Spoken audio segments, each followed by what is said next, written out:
Thank you guys For your patience. thank you. Well, and thank you for your patience. And thank you, tech people. Thank you, tech people. Thank you, thank you. Only 7:07. Tell me your name again. Robin. Bert.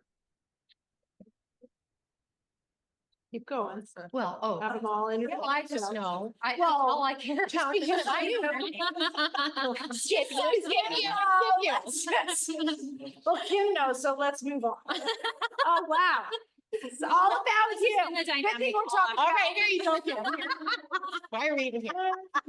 Robin, Bert, Ty, Alyssa, Janessa, Andy, Josh, Kim, Shelby, Tammy, Colt, Carrie. It's just me, she forgot, not you. All right, well, there's our introductions. I love that. All right, we are talking about tonight the empowerment versus drama dynamic. Are we okay on volume or is that echoey? I hear you. That's an I do. It's echoey. Okay, I'm just. hear. Oh, yes, you can. All right, I'm gonna end this. You guys should just have it over there. Should be good. All right, we still good? Oh, that's so much better. I don't hear myself talking. Yeah, that was stressing me It out. was me too. Can't do that. I don't know what part of the drama Carrie. dynamic that falls in. Hi. Nice to meet you. I know. I'm all, you knew everybody else. I know, it's just not me. Yeah, it's fine. I'm not taking it personal. That's another lesson. Yeah, that's a different topic. I know, it's true. So anyway, we are all coaches. Obviously, you guys have probably known us from some variant in our coaching life. And we're here because we have a passion space for empowerment. We have all lived the drama dynamic very, very big at some point in our life.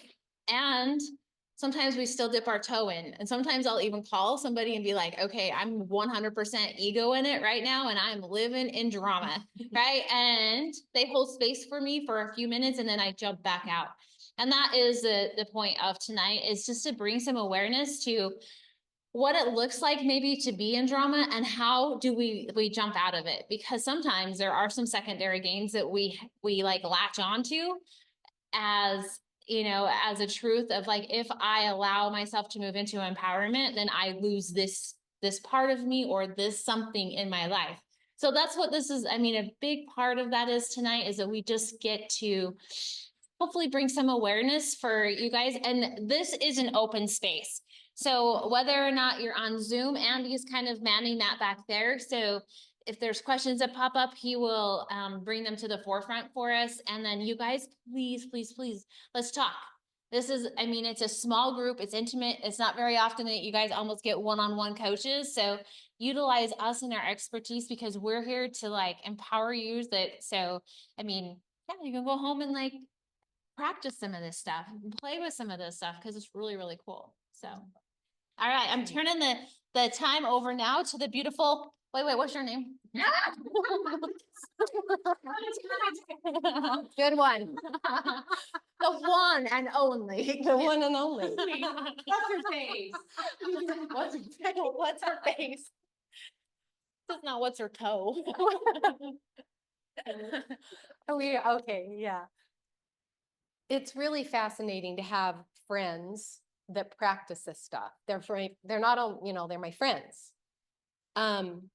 It's so freaking cool because in my past life, no. No. Well, for a long time, I had 0 friends, so it was just me. I had no life. Josie can attest. I was hunkered down, isolated. I played very small, but even prior to that, we even call it the neighborhood that I raised my kids in. We called it the Desperate Housewives neighborhood because legitimately it was drama, drama, drama. But I thrived in drama. I literally, I got addicted to it. I didn't know that until I knew it, but I lived in it. I swam in it. And it was like, there was just gossip this, gossip that, you know, and who's doing what and who down the road because there was all that going on too. And it's like, you know, but so it was just a constant living in drama.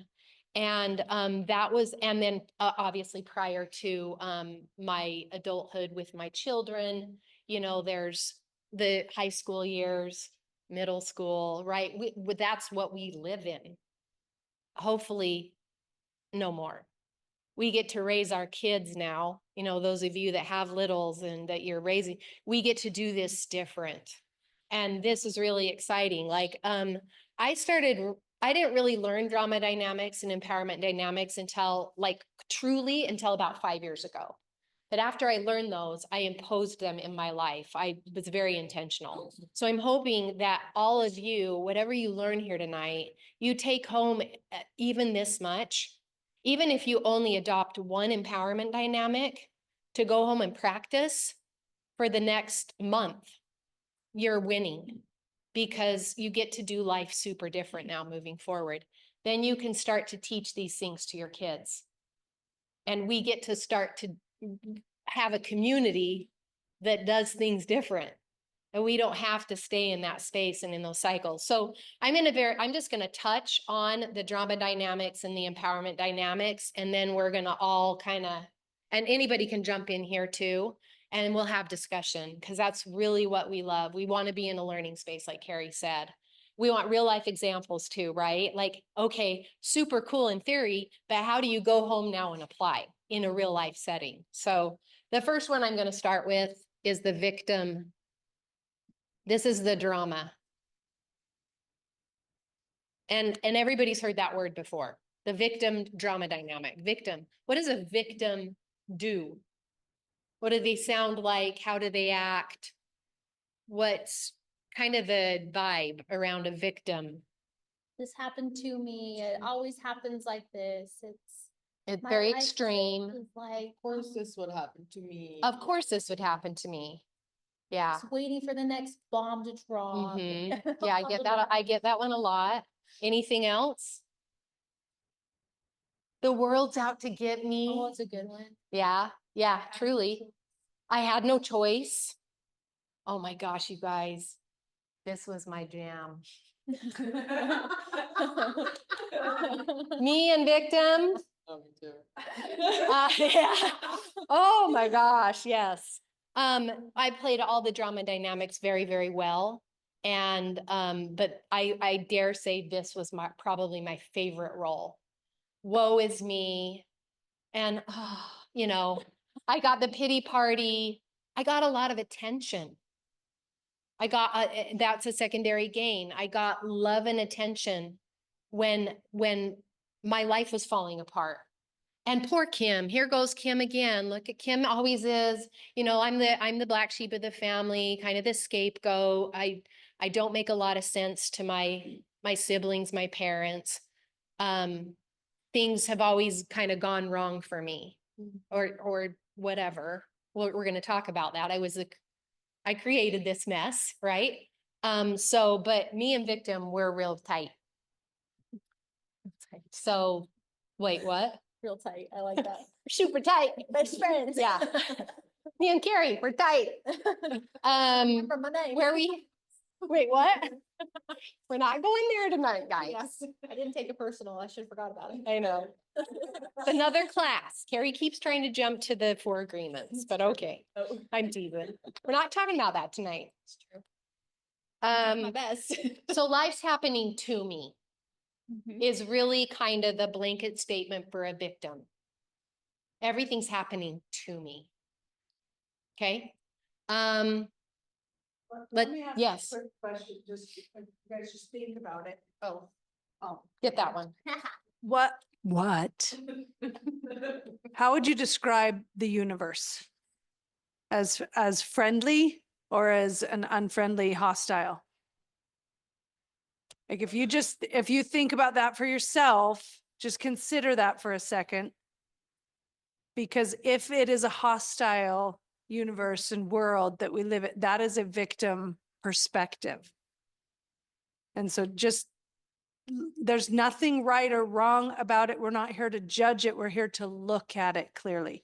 So just noticing, oh my gosh, I would have said that the world or the universe or the neighborhood or where I live is unfriendly and it's unsafe and it's scary. Or would I describe it as, oh my gosh, it's incredible. It's absolutely beautiful. Miracles are happening all the time. And just consider those two perspectives. One is definitely from the victim. I love that. Victims always bracing themselves for what's happening next. Yes. It's like, On the gonna- politics and the government. What's gonna and then happen what's the next to me? scene, Yeah. and the bombs are gonna drop and yeah, and we're always waiting for the next big catastrophic event. Yeah, I was gonna pull a Jose there and get crazy with my words. Thank you for that. Let's go to the next one. Let's do a hero. That's my favorite. I know, like I said, I've played all of these really well, but I would toggle between them, and we'll talk about that in a minute. And we'll give you some some real life examples. A hero kind of swoops in to save the day. They want to solve the problem for everybody. They're big enablers. And I played this role really, really well too in my marriage. So I would toggle back and forth between hero and victim a lot. Because okay, we'll get into that in a minute. I don't know how much I want to share right in this moment. Anything else about a hero? They solve, they save, they enable. You can think about the heroes in like your fairy tales or whatever. I mean, even Batman, like he goes in, saves the day. The victim's just been through this horrible trauma, drops him down, see you later. Off he goes, right? And so that's kind of the mentality, but that's somebody that's just consistently going. And I mean, as I was, I've been a nurse almost my whole life. And that's definitely one of the star roles that we play. And we don't take care of our own needs. We can like easily mask anything that's going on around us because I can be like, oh, I'm helping this person, or I've got to go help this person or this person. And so we're constantly giving and giving and giving and rescuing and doing and never going in turn. And You're always getting something from these. I was gonna say, what's the payoff? Yeah. yes. What's the payoff with hero? Mhm. You feel super cool.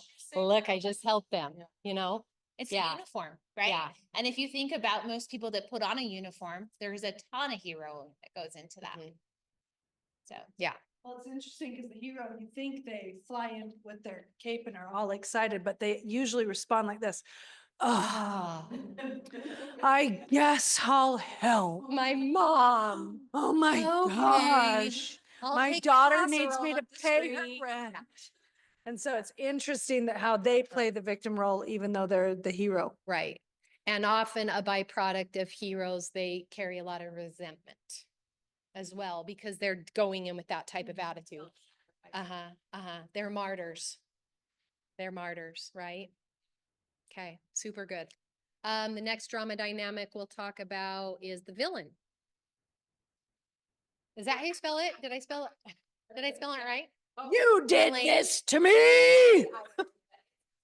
That's what I kind of thought.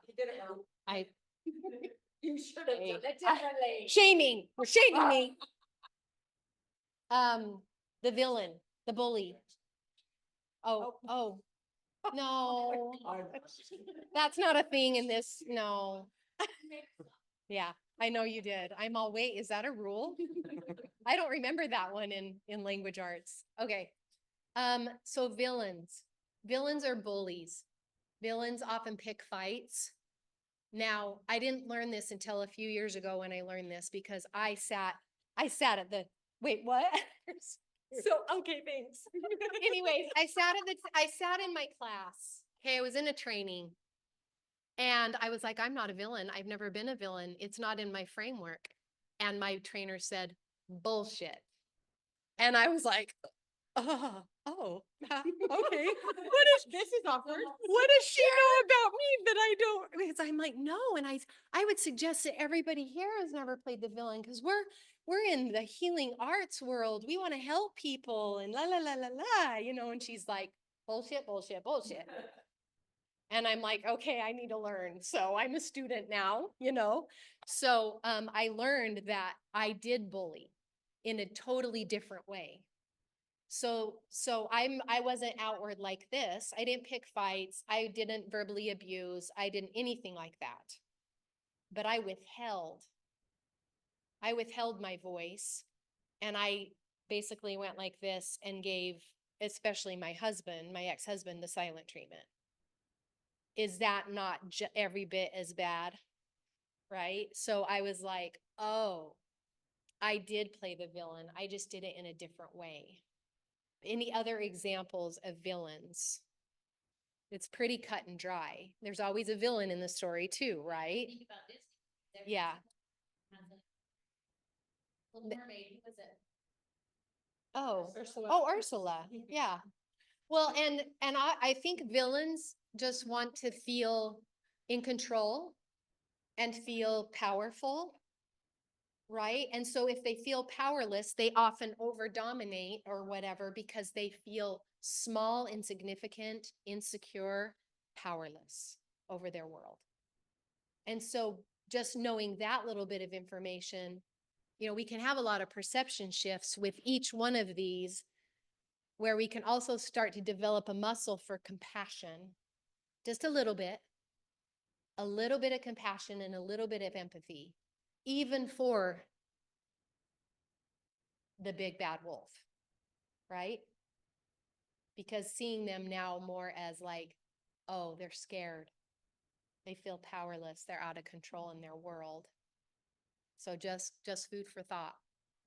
On this, it's interesting because like I look at just taking some self-accountability on this and looking at the times that I have, maybe even am playing the villain.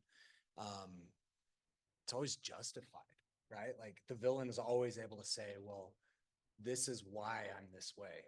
And when you think about like any villain in a movie, it's like there's a reason that they became who they are, right? And we can always look at it and say, okay, yeah, like the Joker, it makes sense why he is the way that he is, right? Well, it makes sense that I would play this role. However, it doesn't serve forward progress. It doesn't serve fulfillment. The thing about all of the drama dynamics is you're going to stay stuck in cycles. Always, you'll get zero solutions. You'll keep having the same argument over and over, the same situation surface over and over, and you'll just keep playing that tape every single time. The empowerment side of things is where you're going to start to have solution-based, like popping out of patterns, up-leveling, evolving as a human. It's absolutely incredible. The last but not least, there's 4, is the avoidant. I played this one good too. Especially when the bully ex-husband, like got really hot and heavy, that I would run away. So I was a victim, obviously. And then I would like, oh, I'm just gonna run off. And so I would gather up all my little kiddos, and I would often escape to Las Vegas for the weekend and go stay at my sister's house to reset and give him time to cool off, give me time to cool off. We would go play and have fun. We would come home and everything was swept really neatly under the rug. And then we could proceed somewhat as a family. And we would have it probably a couple of good months, because in my villain, my silent treatment, I'm not even really telling him what's going on. I just need a break. But when I would come home, we would all pretend like everything was better and get along until we didn't again, as we loop through all those cyclic patterns. So avoidance, they're not going to look at it. They're not going to see it. We're going to just pretend like it doesn't exist. We're going to sweep it under the rug. What else? Yeah, I think it is pretty. Is that it? Okay. Yeah. Like look at us like a turtle up. Yeah. Well, and then when I was like, in isolation, which I put myself there, but till I knew better, I was a victim for sure. But I was in isolation for a lot of years. And that's very avoidant. I didn't participate in life. And well, I can't. I don't have any friends. Victim mentality, right? And I'm just going to continue to avoid. Who's the avoidant in Little Mermaid? Oh, I haven't watched that show in so long. I would say it would be the little fish. Oh, Flounder. I was like, I was going to do the Or, crab. or Scuttle, the that- seagull. He comes Oh. like he, yeah, the Oh, yeah, seagull yeah. definitely would Okay. probably be yeah, Yeah. Oh, that's true. I need to watch these shows. I know it's It's been so a good minute. 'cause you can totally pick. You can even think who's the 'Cause- victim in the story. So we Very really do have correct. all the drama dynamics in all of the Disney films, do If we you not? think about it, they're there. In most. Okay, well, that's true. Yeah. If none of these were, if it's just a story. That's true. Hence, Walking down the beach, like, it's just understanding story. They were just empowered. yeah. That's true. It would be boring. Hence my addiction to the drama dynamics. It was a super vibrant, like, wow, world. Okay. Let's touch on the flip side of these. So here's the empowerment. Yeah.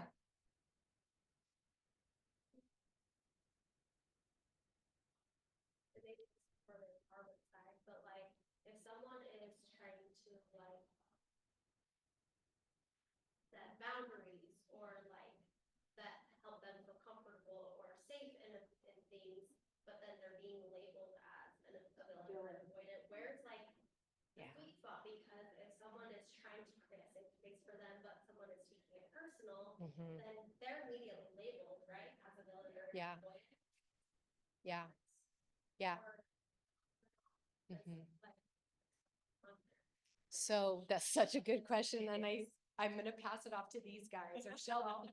I know what they're going to say and I can say it, but they'll do it better. Yeah. Oh, yeah. No, yeah, no, I'm just saying. So, first of all, what other people think is what? Have you heard that? Not my business. So if there's someone there who's saying you're this and you're that, you get to take the opportunity from the feedback to check in and say, or we all do, what was my Is this intention? true? Yeah. Is my intention to create a boundary because I'm loving myself? If that intention is there, no matter what everybody outside of me is saying, it's their business. I got me and I know why I'm setting my boundary. If I am in a scared space or I feel unsafe or I feel fearful and I'm creating the boundary from there, I'm probably going to be more in the villain space because I'm trying to control my environment so that I feel good. And I'm going to check in to see if that was my intention. So most of all, it's just paying attention to your intentions, even with the feedback. It's just feedback and you can check in. That's And then this is where that 4 agreement comes in that Carrie's mentioned several times, is not taking it personal. I know it feels super personal and we take it that way sometimes, but it's not our business to take it personally. You have to, you start to develop a skin for it. Mm-mm. Nope. Yeah, you just got it.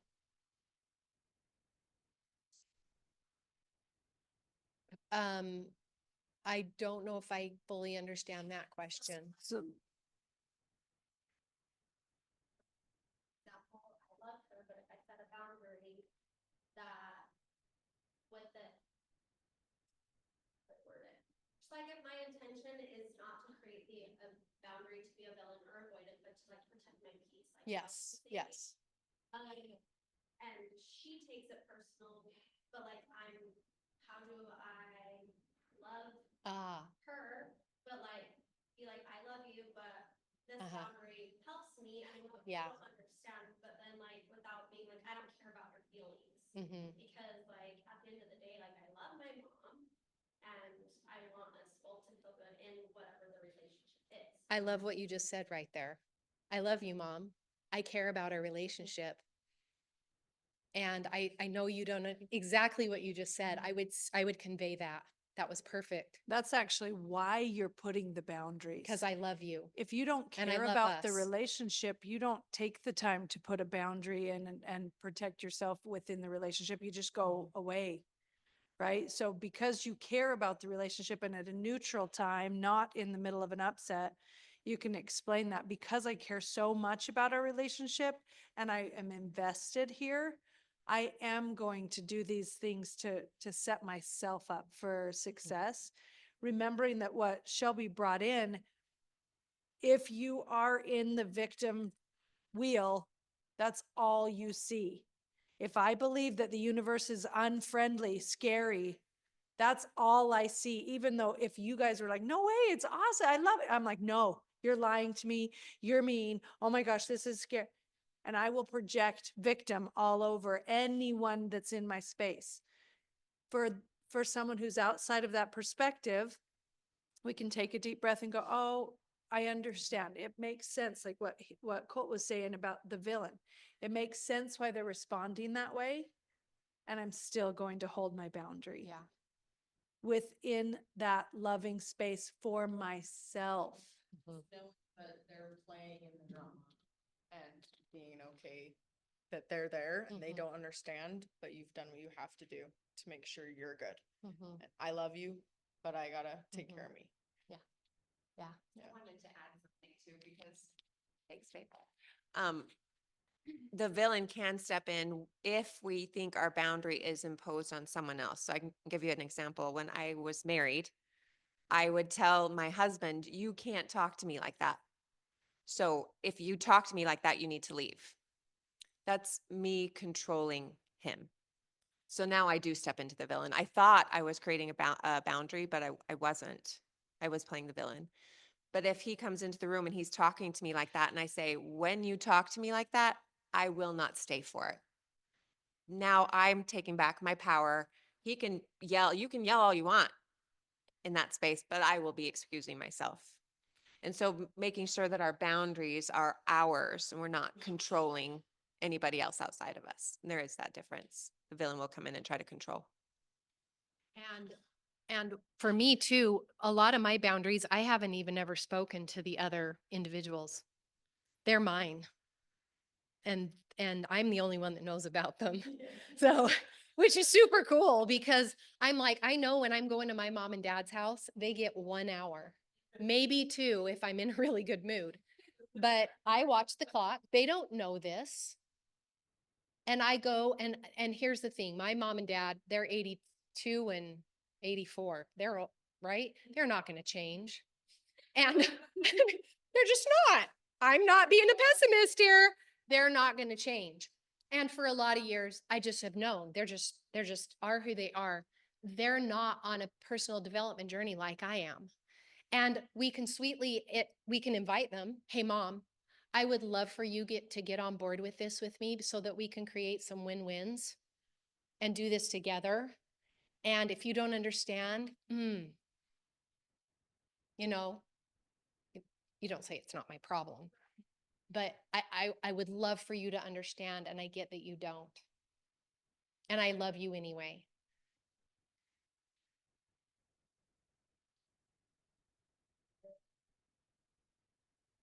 For someone like in my life, I would never set boundaries. And so I've been like this would be like where a victim of comes in. Uh-huh. But it's like I often felt like everywhere in my life I get walked over. And I'm not trying to be a complainer ever about it, but like how do you start implementing boundaries? Oh. That you never had? Yes. Good. I'm telling you what, the first time I ever set a boundary, it was the most excruciating pain of my life. Same way. Same way.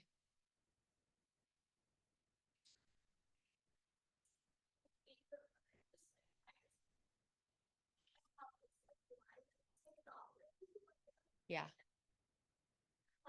Yes. Yeah.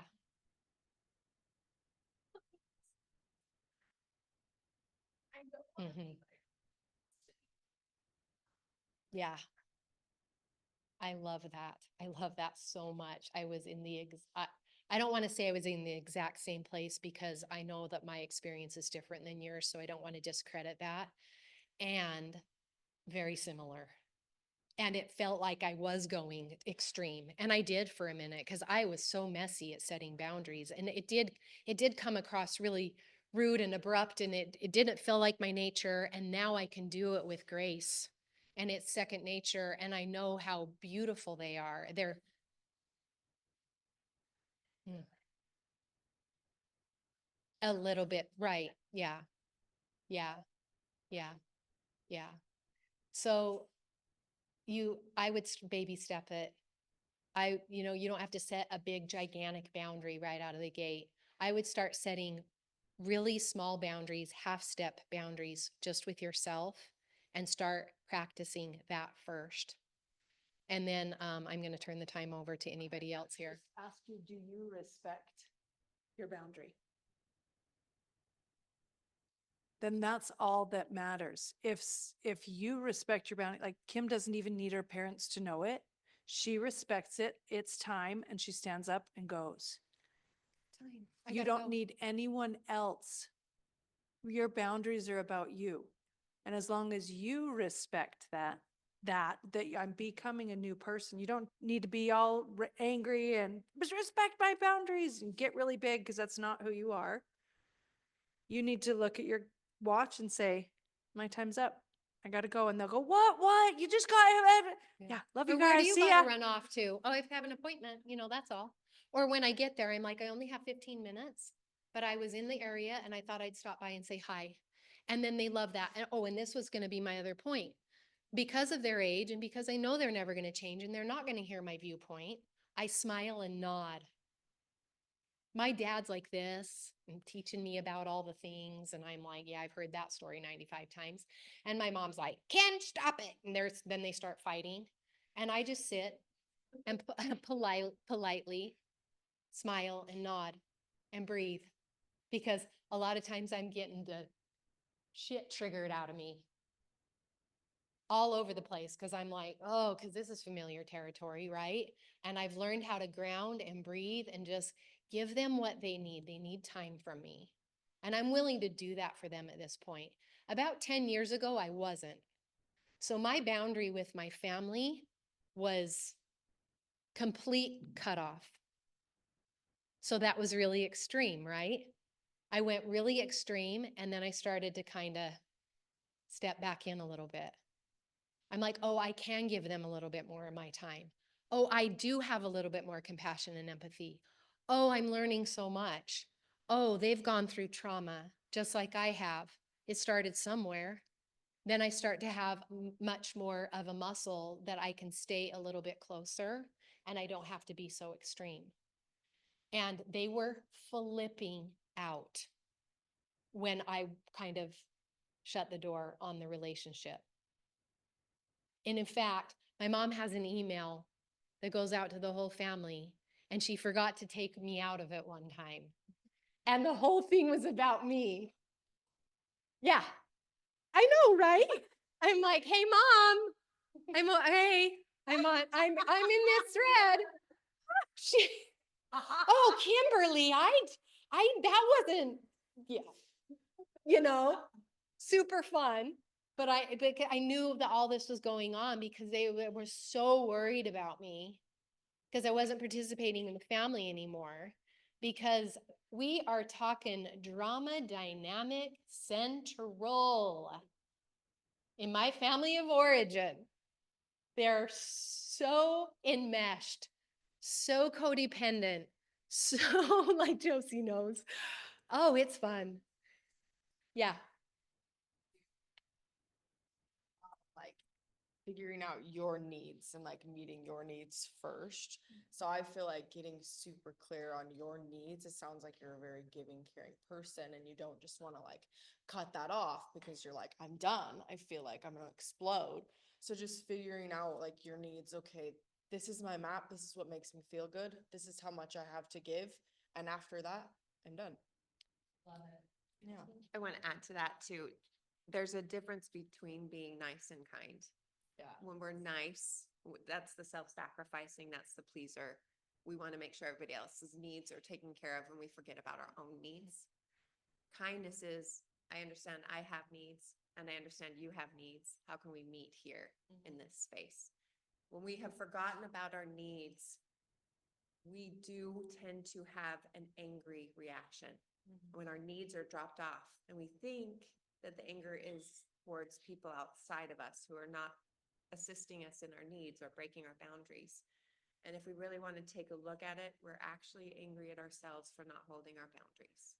That's where the anger is. But the anger is a beautiful alarm system that says, I have boundaries here.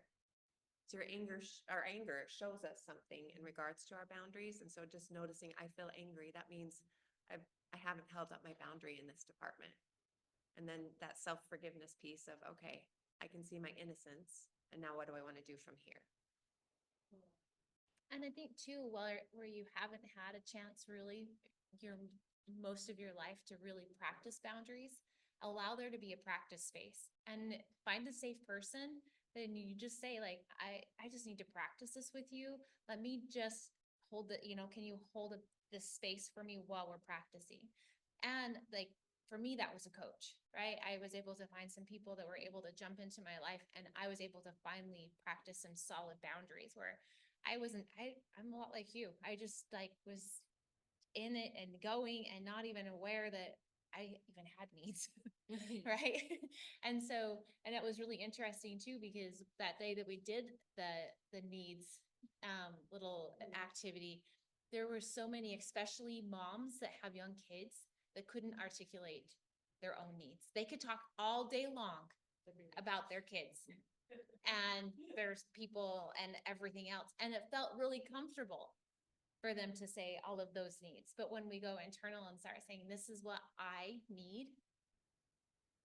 And you know what? And it might not align all the time with the people that are closest to us. And it's okay.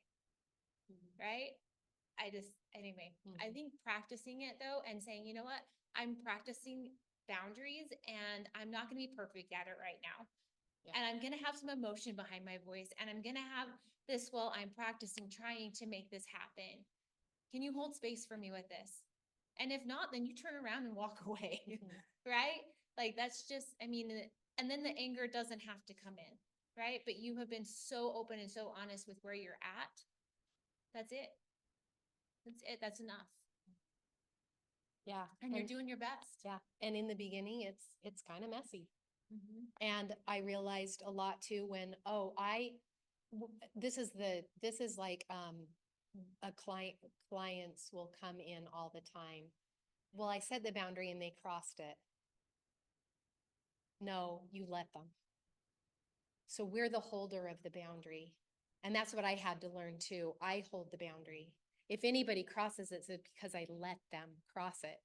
And then it's not like we don't have to beat ourselves up or blame anything. We don't have to blame me. We don't have to blame them. We just get to learn. But it's really messy at first. It's uncomfortable. It's weird. It was the most excruciating pain I had ever felt in my entire life. I thought I was going to die. And I know that sounds silly, but I thought I was going to have a panic attack because it was so scary for me. Because I grew up in a home and in a world that was, you say yes and you show up and you serve and you do. My mom's 82 and that woman never stops doing for everybody all around her. She never sits down to have the meal with the rest of the family. And then we learn to eat without her, right? There's a funny story behind that, but I'll save it for later. Anyway, okay, good. Yeah. Yeah. How are you feeling? Good. Want to practice a no? Ooh. Well, put your water bottle down. Come, just stand up here. Carrie's inviting you into, like, what if you start practicing in a safe space? So each one of us are gonna just ask something of you and you'll Here, I'll say, give this to you too. no. Your whole complete sentence is no. Okay, so whatever all of us Colt come. knows I'm really good at saying no, so that I can set some boundary. Beautiful. Like that's just a practice and this helps all of us because who's good at saying no? That's what I thought. Not over here either, not here either, right? So this is something for all of us. So if I'm going to ask you something and your answer is no, and then just hold, feel the awkwardness in your body. That's what when Kim's like, I almost died. We can pre-practice that death by practicing the word no and feel what it feels like in our bodies to have a boundary. Oh my gosh, that's what that feels like. It's really awkward. I'm not used to it, but I'm going to start that more and more and pull that in. Okay, so I'm just going to pass the mic. Each one of us are going to ask something of her. And she's just going to say no and then just hold that for a second and then go to the next one. You guys good? Okay. I have had a terrible day. Could I get a hug?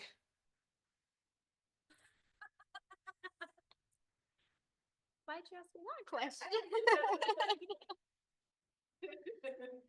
No. Now take a deep breath.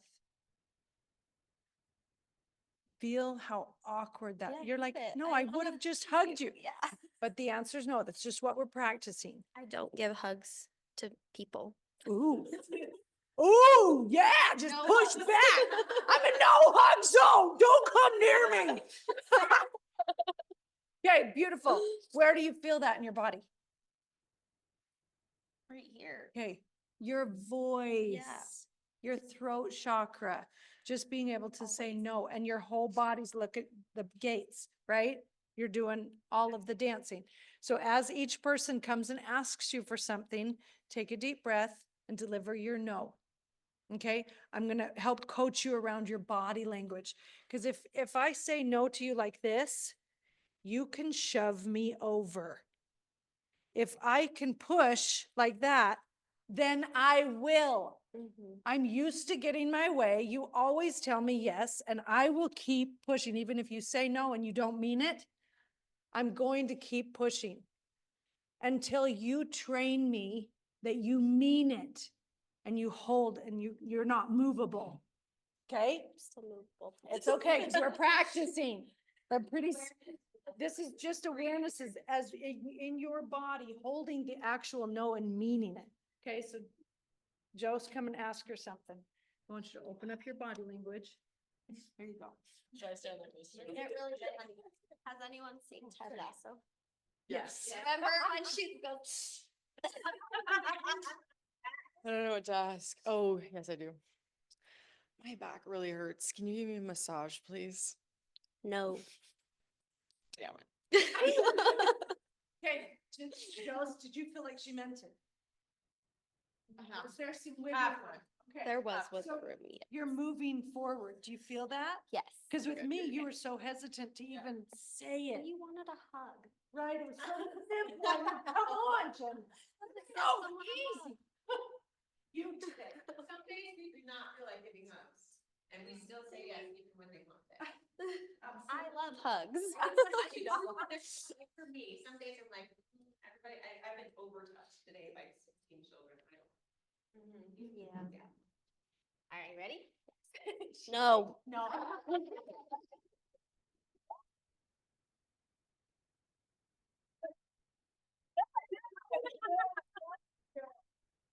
Hey, it's supposed to be 80 degrees this weekend. I really, really want to go paddleboarding, but I don't want to go by myself. Will you go? No. Ooh. Okay, where you feel that in your body?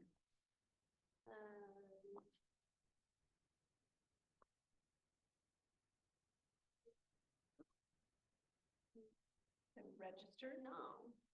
No. In 3 no's, you're already getting clearer. Do you feel like she meant it? Yeah. Look at what's happening. I can see no. Yes, you're doing a really good job. Hey. Man. Good, good, good. No.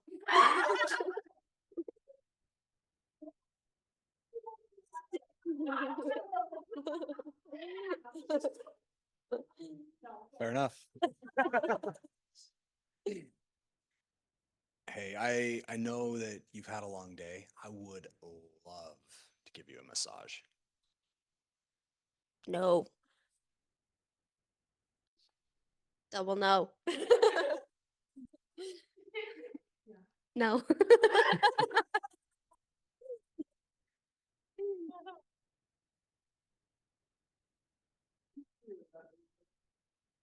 Janessa, Yes.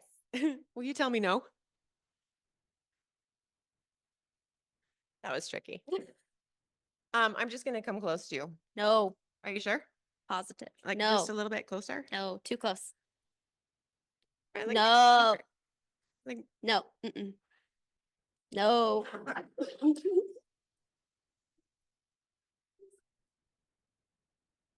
No. Mm-mm. I'm feeling it. You're sure? Positive. No. No closer. No closer. Too close. No. No. No. There you go. There you go.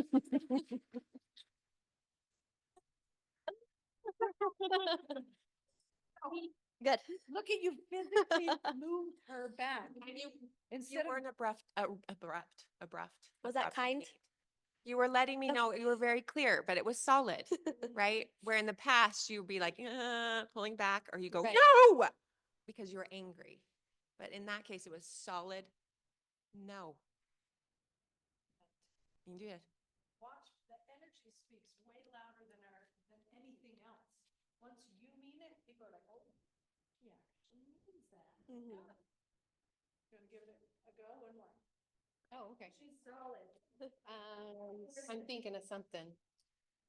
I have my grandkids this weekend and I decided that I'm gonna go do something super fun. Will you watch them overnight? No. No. No. For sure no. How does that feel? That was really, That was awesome. That Thank was you. awesome. Love you, baby. Round of applause for Janessa. She does not have to explain why. The people pleaser wants us to like follow with a I no can't because because and it doesn't matter. Right? Uh-huh. But then they keep on the path. Mhm. Well, like, yeah, Mhm. like pushing. Because your energy is saying yes, your words, so my kids I'd wrestle with them at night. And then when I'd had enough, I was like, okay, enough, it's time for bed. And they'd go, ha ha ha, whatever, and keep going. Because I'd go, you guys know, really, stop. No, I mean it. And everything in my energy and in my smile and my body said, yes, keep going. But my words said no. And the kids knew I didn't mean it. I didn't mean it until I'm like, oh, I'm serious. And they're like, gosh, you don't have to get mad. What's the matter? Oh, I'm not straight. So when I say no, energetically aligning with that, they don't like to come push into that when they feel that you mean it. Like that's uncomfortable for them. And even if they do push in on that, you still hold. And you did. You even put your hand out and said, no. I was waiting for you to step back or something. Yeah. Yeah. Unless it's not. Nicely held, Janessa. Woo! There's, Feel it in your own body. uh-huh. I'm sweating. Yeah. Yeah. Yeah. Yeah. And there's a lot of different ways to say no, and let ChatGPT be your friend. And if you know you're going to be asked to do something that you're not ready to do, you get a lot of different ways to say no in a kind way so that all needs are met, right? Let's move on to the empowerment side in lieu of time and everything here too, because we want to spend some time here. The flip side of the victim goes to a creator. So a creator, I mean, they're the creator of their world. Life's happening for me rather than to me. I choose. Used to have that storm cloud over my head all of the time, right? Oh, I could step out from underneath it. Oh, I do have power. I do have control. I get to change the narrative. I get to change the directive. I'm in charge. Um, Creators are the best. You any all the empowerment dynamics. It literally you do feel empowered. You get your power back. And you start to just see how life just like ebbs and flows and it's in and it's out and you ride the wave instead of like get taken out by it. It's awesome. Like Cammie and Shelby, life is so cool. There's this guy that I follow, and I know some of these guys know him too. Josie does. We went and saw him live. Kyle Cease. He does a whole retreat called Expect or Miracles Normalized. And when I first heard his lecture on miracles normalized, I just was like, whoa, I love this. Miracles are happening all around us all of the time. We're missing it. Look for them. They're there. Like, whoa, that was crazy. What a coincidence. And it's like, no, it's not crazy. It's normal. Yeah. Like, that's Uh-huh. why it's like miracles. Like every normalized. time It's we like, see a miracle happen, we're like, what? There's no Yeah. way that. Yeah. Yeah. he's like, And "You look should for really." them more and more and more. Life is so freaking cool. Yeah. Now, I wasn't on this wagon just a few minutes ago, but I am now. And once you know, you can't unknow. And that's what's so cool too. And once you start to play in this arena over here, life gets super duper magical. And it truly is. It is magic. And you can watch the lights change down the street. You're the creator of that. You set your energy and your intention on all green lights down the road, you're going to get them, I promise. And you have the energy and you hold that and you like, it's like, is it Bruce Almighty when he like parts all the cars? We can do that. We have that capacity and ability. Anything else on creator? Yeah, I had as far as the application of this is happening to me versus this is happening for me, something that I've found is to go to the extremes with it, right? And when I look at the creator side of it, it's I want to create an emotion that's going to empower me rather than trap me, right? And so when we look at creating the emotions and really recognizing that we have control over our emotions, it's that story, because we can tune into, let's say that you run out of gas on the road and there's no gas station for 30 miles and it's a 2-lane highway. You don't know how you're going to get gas. Oh, this is the worst thing that happened to me. You can tune into that emotion, right? Oh my gosh, this is the worst thing that could have possibly happened. Or, oh my gosh, I just ran out of gas. This is the best thing that could have happened. Right? So going to the extremes with it and saying, all right, which emotion do I want to feel? Because the reality is it could be the best thing that ever happened to you. Who knows? Maybe the person that shows up, you end up creating a lifelong friend out of, right? We've had, in fact, I reconnected with this person on Facebook again recently. My mom and I, we came up on an accident where a Corvette went flying past us out on the airport road in St. George. This was a while ago. It was probably what, 7 or 8 years ago or more. Yeah. Yeah. Tiny. So I think Rowdy was still, yeah. So it probably would have been 9, 10 years ago when this happened. It was pretty windy and wind kind of picked up the car ended up going into one of those guardrails, and we were one of the first people to get there, and the steering wheel had gone through the driver's chest. He was dead. The passenger was like, I can't breathe, I need you to, like, because the guardrail was in his lap, right? And it's interesting because I got up in the car and just started like leg pressing this, right? It was a pretty traumatic thing, obviously. I remember he connected with me right like not long after, but we actually just reconnected a few months ago, and he was like, man, I would love to connect again. He actually wants to look at having me bring him on as a client for coaching. He's got some pretty serious things that are happening, right? And what's interesting is this is an opportunity that even though this was a terrible situation, right? I'm really confident in the things that I coach that his whole life's going to be different after we go through some of these things, right? And also my life's different because I get to look at this situation that happened and it's, oh my gosh, even though this was a traumatic event, it's always happening for our good, right? Even the worst things that we could possibly imagine in the moment, there is potential good that comes out of it, right? And so I find it helps to go to the extremes of, okay, is this the worst thing that could have ever happened? Or is there a path to thinking this is the best thing that could have possibly happened right now? Worst thing that happened to me, best thing that happened for me. Which emotion, because we have a choice at every, We have a choice. there's always a fork in the road. Yep. It's always there. And I find that it helps to see the contrast, Mhm. right? Worst thing, best thing. Love The that. experiences are our teachers, right? That's our teachers for the life that we're trying to create or the outcome we're trying to create. All of those are our teacher, right? I got to see my son in action that day, actually jumping in, not scared. I mean, it was gruesome.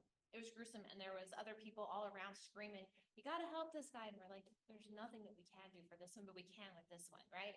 And so, but for him to hold the space and like to be so calm and talking to this guy, I mean, that was such an empowerment space for me as a mom, right? So if you guys didn't know, Colton's my son.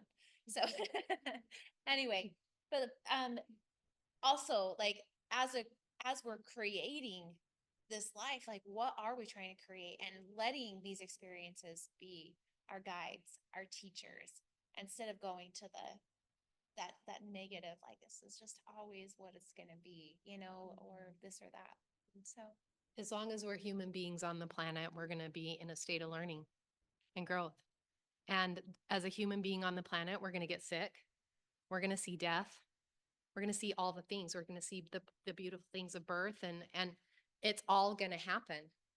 And so it's like, sometimes I talk to my clients about this. It's like, we're shocked when human things actually happen. We act like, what? That's not supposed to happen. Well, it did. So now what? But there's always a learning. We can always find a higher level learning in all of it every single time. Love all the things. Okay, hero, we go to a coach. What does a really good coach do? How do they show up? They're on the sidelines. The heroes in it with them are taking it away. And yeah, so a coach is over here on the sidelines, a really good coach. Now we've had some pretty bad coaches in our day. I'm talking about a really good coach. What else does a really good coach do? Yeah, guidance. I love that. And one of the things that I love about the coach role is coaches see everyone is capable. They see capability. You got this. I believe in you. So I have a hard time with my grandbabies, okay? Because I almost kind of victim them. And I like, oh, be careful. Oh, don't get hurt, and I'm doing that thing. And so now I'm like, I'm flipping it to this. You got it. As they're climbing up the ladder at the playground, that I'm like, oh my gosh, it's a really long way down for that little tiny person. I'm like, you got it. Trust your body. Like, so Josie sends me reels and helps me learn how to be. Yes. Because and I wasn't like that when I was a mom. They went on the playground and I didn't even watch. And then, but something happened when I became this grandma and I don't know, so a really good coach sees capability, sees strength. You got this. I believe in you without doing it for them like the hero does. And, again, continuing to remember these payoffs that we get when we step over here. And how fun is it though to see your friend or family member or a client, if you're working with them or in whatever arena, a customer in your business, doing it exactly the way you coach them to do it and having success. I have one right here. It's okay, I'm outing you. Yeah. This woman has grown beyond what I could have ever possibly imagined and continues to grow. And I'm just like, oh, but seriously, like she's got it. And now she's doing this really cool thing.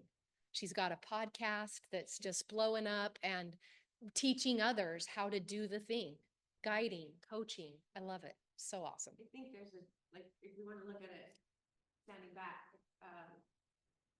a hero will say, I'm worried about you, so I need to take care of you or whatever, right? Where a coach will be, I trust you.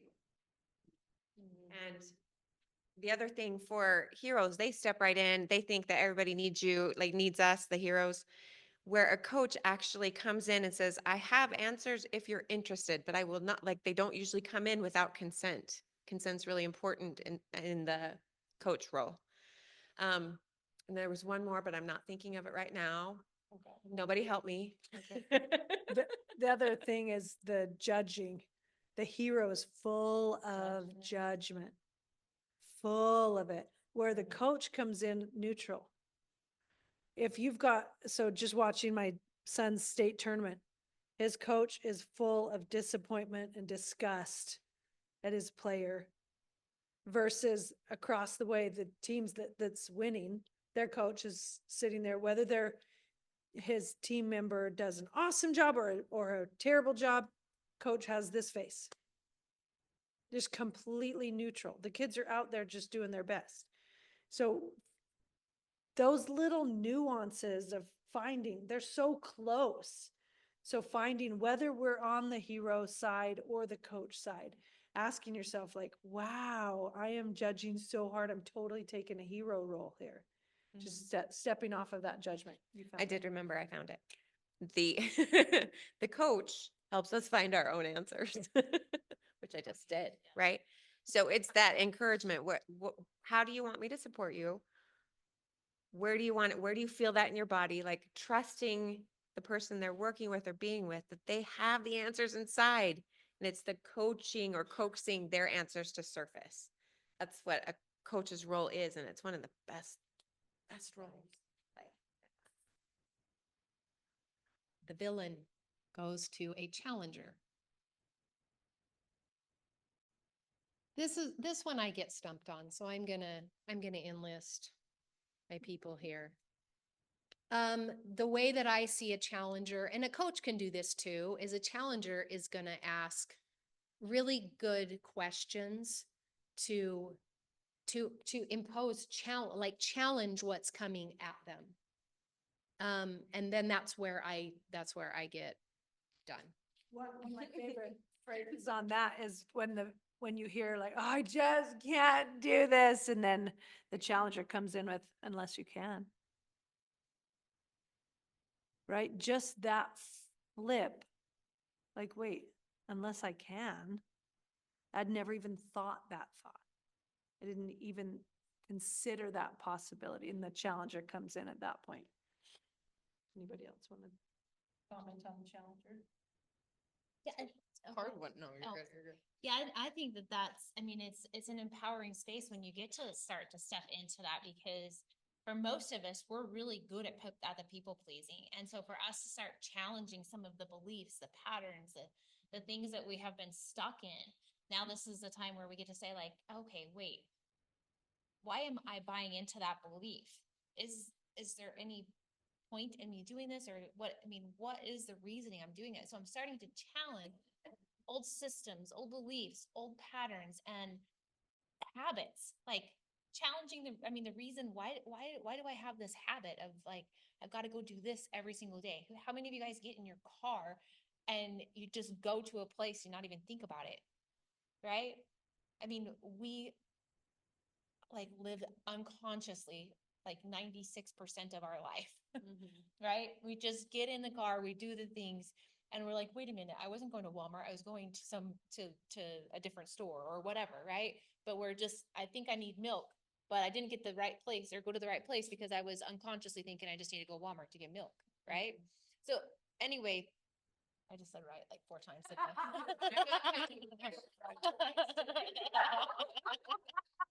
As I'm working on not saying right so much. So anyway, they start giggling because I say right and Colton says right a lot. The Wright brothers. So I'm still unconscious of it. I don't want to. it is such a, you consciously have to think about what's coming out of your mouth. Avoiding. So no, it's avoiding it. Anyway. But yeah, so starting a challenge, that's for me, that's where I think I've experienced a huge amount of growth and empowerment is saying, no, I don't have to do this. No, I'm not going to do this. It doesn't do anything for me. It doesn't make me feel good. Right. And starting to step out of some of the norms. I did it again. All right, I'm done. I'll get this out of my hand. To expand on this just a little bit, like when we look at the villain, right? They are, there it is. Oh my hell. Sorry. Right?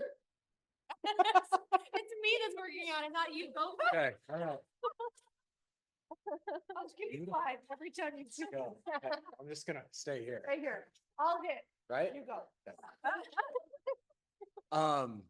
Man, I don't even know where that train was going. It left the station. Yes. So coming back to the villain always has a reason why. There's this excuse, if you will, right? And I think, yes, I knew it was coming. And the challenger says, no, I'm going to challenge the excuse.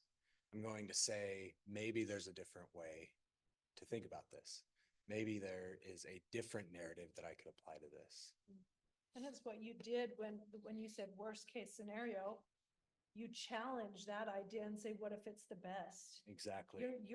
That was the challenger role when Yeah. you flipped the switch and said, what if it's over here? Because I think what's cool about this is I can jump from anything on the drama dynamic like this. So for example, let's say that I did run out of gas and I was 30 miles from nothing and I was playing the victim of, oh my gosh, this is the worst thing that ever could have happened to me. And somebody rolls up and says, looks like you need some help. And my first thing would be go to the villain. Well, no shit, Sherlock. Right? Rather than, oh, this is the best thing that could have happened to me. Right? Somebody comes up, says the same thing, maybe in the same smart ass remark, says, oh, it looks like you need some help. Sure do. My name's Colt. What's yours? Right?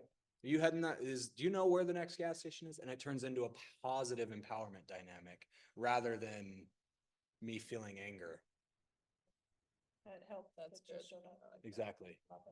Make sense? Yeah, and I would have been like, no, I'm good. I'm gonna call my husband. He'll be here in 3 hours. It's okay. You know, because again, like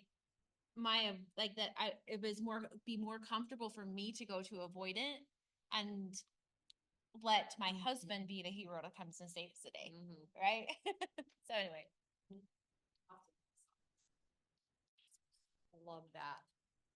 I think there's a story that, when somebody's praying for help and all this help continues to come, but they're all, no, God's going to help me or something like that, right? Well, all this help came, you missed a boat. That's what that story reminded me of. The avoidant goes to the observer. The observer takes a step back. And so I used to run, right? Sweep things under the rug, avoid and hide, isolate. Now I'm going to turn full view. And I like to even say, I like to take a bird's eye view. And I have like this, I Michael Singer it, I untethered soul it. Because Michael Singer is the observer. He teaches us how to observe our thoughts and how to observe what's like going on inside of our mind, because we have like this duality going on all the time. So I like to say, look at the whole entire situation from a bird's eye view and really look at it and get some really good feedback from everything that's coming and understand what I can do different, how I can pivot, how I can change, you know, anything that I can do differently there.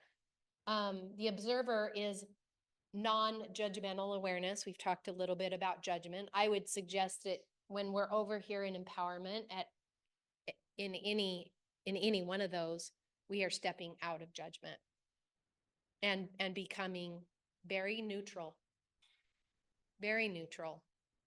and noticing the judger again, that voice inside of your head. Oh my gosh, Kimmy has a judger. Yeah. What I It- love about the judgment, you guys, judgment is, I love this quote, judgment is merely a confession. Did you hear that? So anything that I judge, I'm confessing that I actually do it. Our judgments are our confessions. And we'll justify it by saying, but I don't do it that way. But you still do it. Right? So our ooh. Oh! Woo! It's so cute. I love it. I love it. Right. I wanted to be a right brother too. Right, brothers. I want to be included. That is so good. We're all mirrors for each other, right? That was more appropriate. Was that a little bit? Was that kind of a villainy move? There's times where it fits. Right? It sure does. It absolutely does. I thought I said right a lot until I met Carrie. And then I'm like, I'm good. I'm good. You know.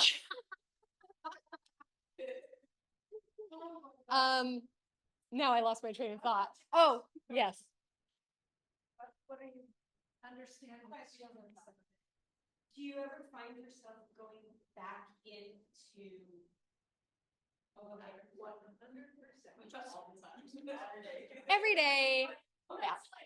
You find yourself on the empowerment side, but then all of a sudden you got back into, well, Mhm. Yeah.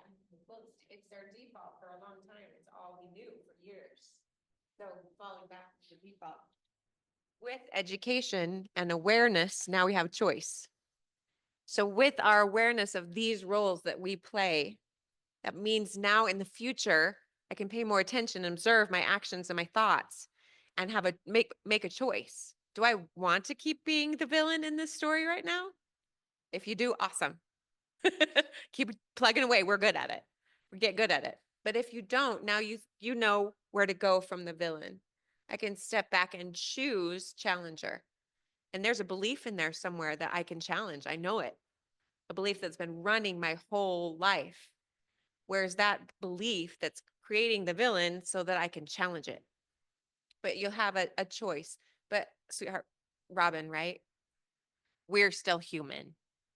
Very, very human. But with the awareness, we can choose. And sometimes I will sit in my victim and just wallow. But I chose it on purpose. She's the cutest little victim. I am. Have you guys ever seen Sense8? Anyone? Sense8? Oh, dang. Oh, okay. That's good stuff. All right, you got homework. No.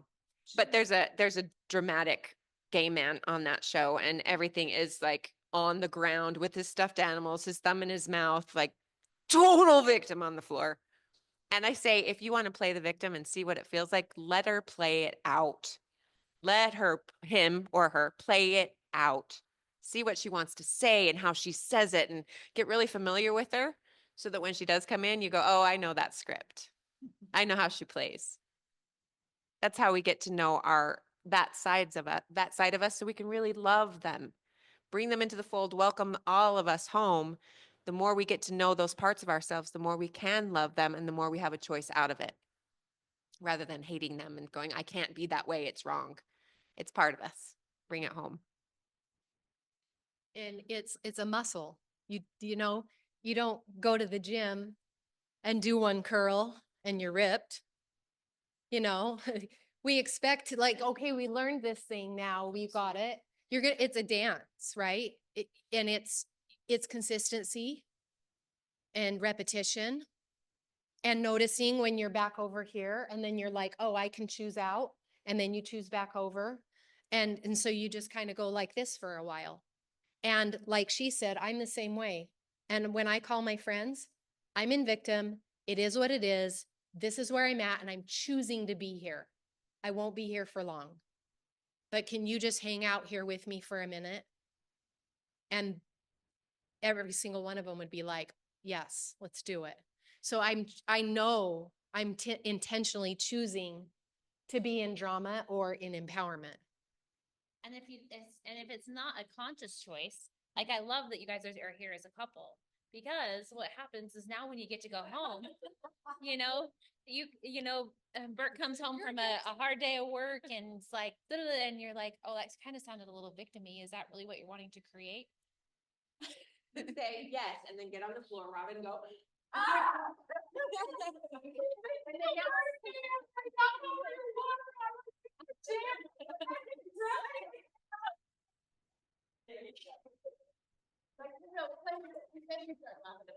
And you can either do that or say, no, that really wasn't my intention. That's not what I'm trying to create. Two, you have choice, right? But then now you have the awareness piece. And as a couple, that is a win-win. Yeah. Win-win. Talking about couples, it's funny. I'm gonna call myself out here because I'm sitting here and I'm noticing my thought patterns because I'm like, oh, like my husband, Dallin could really learn this. He should know this. Like I'm trying to hero over here, and then I'm like, wait, no, that's not my job, And so it's just noticing kind of what comes into your brain and how you react to it, and then changing it if that's not how you want to show up. And you can always invite your people to come on board with you for sure. Like, hey, I learned this super cool thing at class tonight. Would you be willing to let me share a little bit or come with me next time? And then I always say, if it's a no, honor the no. And don't try to overimpose or hero or villain or well, you should. That's very shaming, right? Well, you could use this as much as I could. Well, maybe they can, but who are you to be the judge of that, right? But so I'd suggest ask, honor the no if it's a no. And if it's a yes, awesome. Then you get all your people on board and you can start to learn these things. But when I first started to learn all this stuff and all of this, just this personal development and energy world and world of healing started to come into my life around 2007. And I thought I had just hit the jackpot and I had all of the answers. And I stepped into this role so big. All the family, all the friends, all the neighbors, I was having classes at my house because all of my neighbors, the Desperate Housewives neighborhood, had to learn all of this, right? And did they? And very, very many of them did not grab a hold of it because I'm trying to force it too. Because I want them so desperately to get this. I can't be okay unless you get it too. So noticing all of that as well. Okay, we're right there. Any comments, questions? Anything from the Zoom? All right, I'm going to challenge you guys to share one one takeaway that you're going to get to take home with you tonight. Something that maybe you want to work on or you just learned about.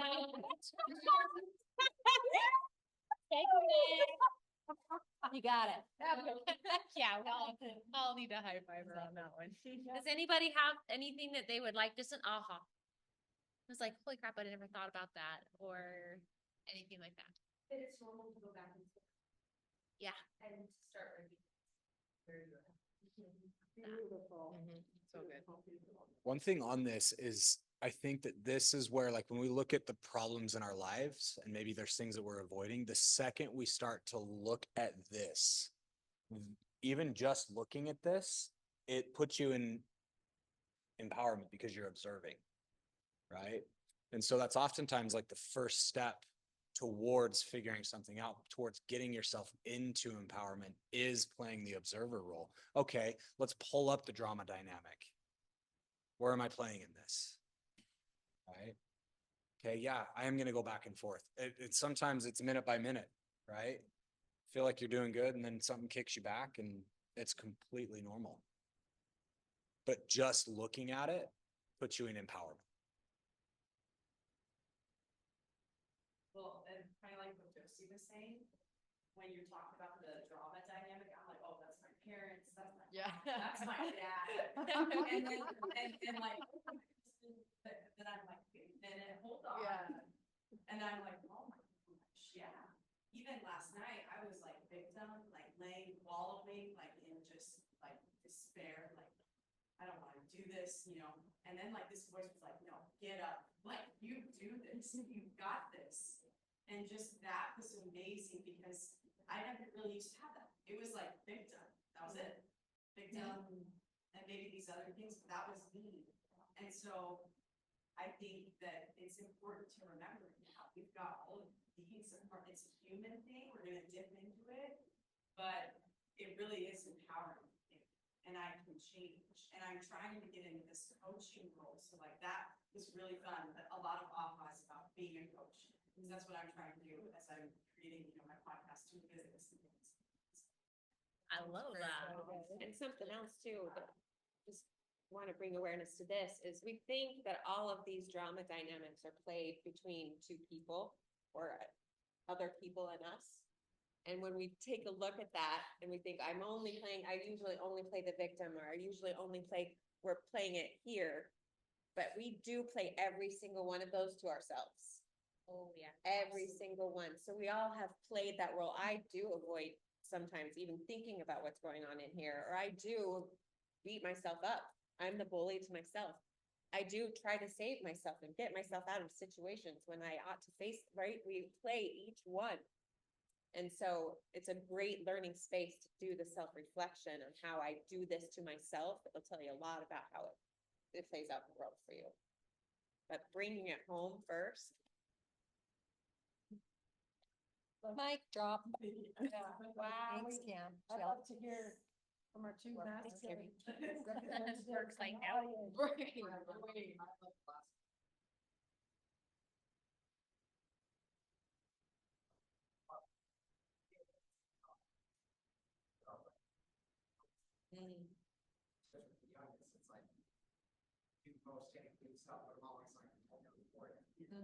Yeah, try to save them from it. Yeah. Huge, awesome sauce. Thanks for coming. Anybody else? Anybody online? Nobody online wants to share nothing. Oh, they are all off. We're like, an hour was it. Fair enough. That time. All right, very good. And I can also say another fun little thing to do with this. If you don't have this, take a little picture of it, because it's really hard to find the 4 anywhere online. But put a pain point in there. If you're struggling with money, where are you playing the victim, the hero, the villain, the avoidant? And how can you become the creator, the coach, and the challenger in relation to money or a relationship or whatever? Like, what is your pain point? And look at where you're feeling like you might be in the drama dynamic with it, and how am I going to get out of it? You'll coach yourself out. Pretty good. All right. Thank Love you, it. everybody. And that is a wrap. Thank you guys for traveling to see us. Well done.